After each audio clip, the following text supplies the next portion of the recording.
Few Singaporeans have not privately wondered where the sea is when they look out of the window in Upper Serangoon, or how the residents of Kaki Bukit have found themselves in 4 different GRCs over 4 different elections, or why Sengkang, my home constituency, had its westernmost neighbourhood somewhat unceremoniously carved out from what had hitherto been a well-accepted division between the 4 vales of River, Compass, Anchor, and Fern. Others have already explained why the present system comes across as inherently opaque and potentially unfair. So my contribution to today's debate is more modest. First, I'll explain how looking at the shape of boundaries alone doesn't tell us all that much. Next, I will share that it is nevertheless possible to move away from the present status quo toward a more robust and, just as important, scientifically sound system. Finally, I'll offer suggestions on how the Electoral Boundaries Review Committee, or EBRC, may actually get there. Let me start by accepting that the practice of drawing electoral boundaries is complicated. Even a simple 4x4 grid, an unrealistically simple map if there ever was one, offers up 117 ways to subdivide these 16 squares, such that there are 4 districts with 4 contiguous squares in each. A 6x6 grid will present more than 451,000 options, and there are 700 trillion ones in a 9x9 grid.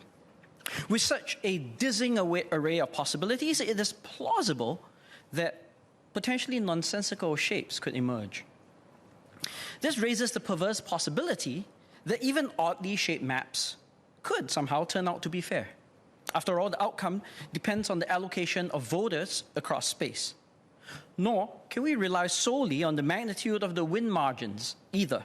After all, disproportionate wins can result from very mild differences in geographic patterns, and just as crucially, first-past-the-post systems, such as ours, could potentially give rise to these outcomes. The most recent Labour Party win in the UK is a fine example of this. But that said, such arguments ultimately ring hollow, because there are indeed ways to diagnose and treat the problem of gerrymandering.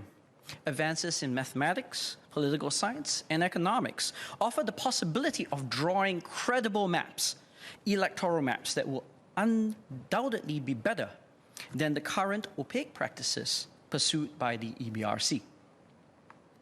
One approach is to apply techniques in geometry to obtain compact districts that align well with the sort of electoral geographies that make sense, not just mathematically, but also from intuitive notions of what should constitute a simply drawn, cohesive community. Such insights can be practically applied to actual data and, with the aid of computers, to new representative districts that can be derived in a completely reasonable time frame. A second metric is to minimize what some political scientists have taken to calling an efficiency gap.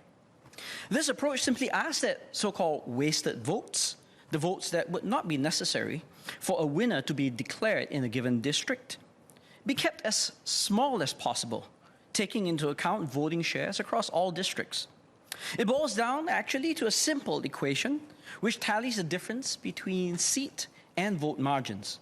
I did the calculations, and for the 2020 GE, this amounted to an electoral advantage of about 17%, owing not to credible aspects of the different parties, but simply to the system of districting alone, at least according to this interpretation.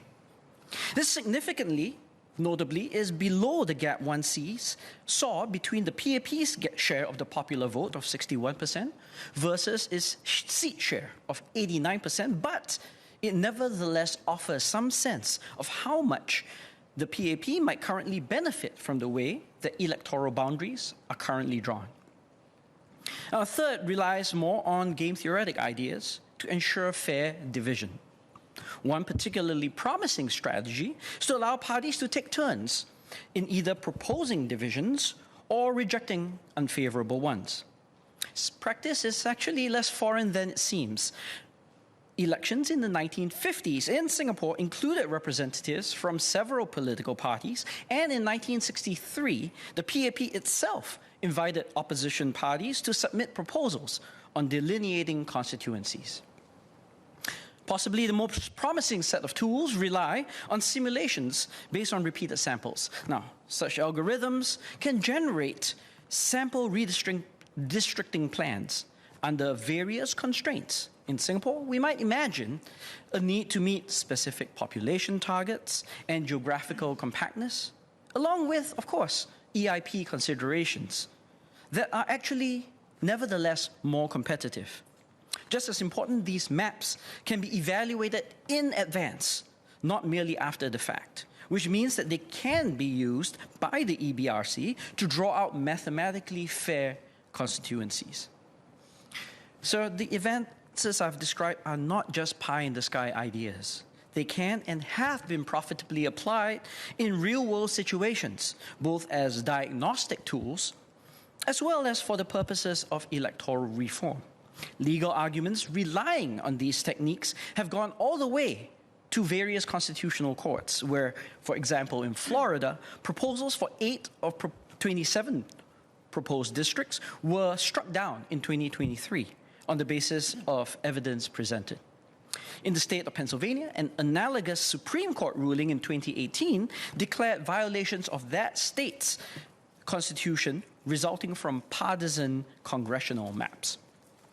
Perhaps most fundamentally, the principle behind these efforts is straightforward and consistent with the practice of many jurisdictions worldwide: to achieve impartiality by delegating the redistricting task to a truly independent electoral commission.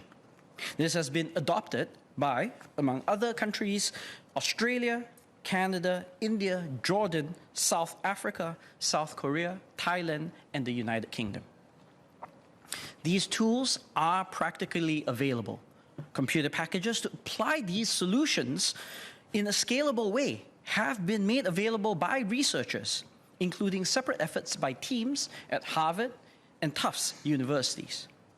These can be adapted and adopted by our own EBRC to improve its own processes. Indeed, in 2017, Singaporeans even participated in a workshop meant to train participants on applying these techniques, although I do not know if the individual or individuals attending were members of the EBRC.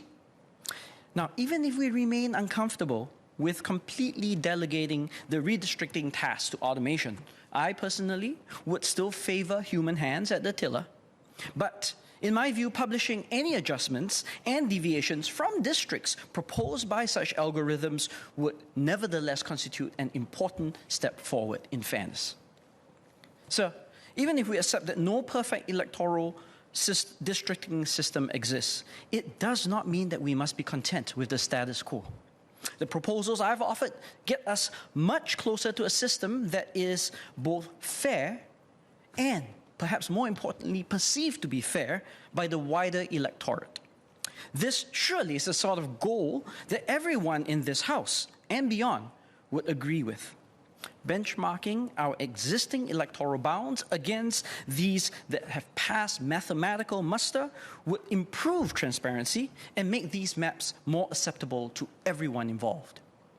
Of course, perhaps we should take a step back and question the underlying political values that may have led us to even have to worry about the cancer of intentional gerrymandering. If gerrymandering does truly become endemic, do we as a nation accept this? Gerrymandering effectively means that the votes of those who happen to live in certain geographies are inadvertently given lesser weight, simply by dint of the districting system. Do we wish to be known as a modern democracy that does not aspire to ensure that the voices of all our citizens be heard equally? For these reasons, Mr. Speaker, I support the motion.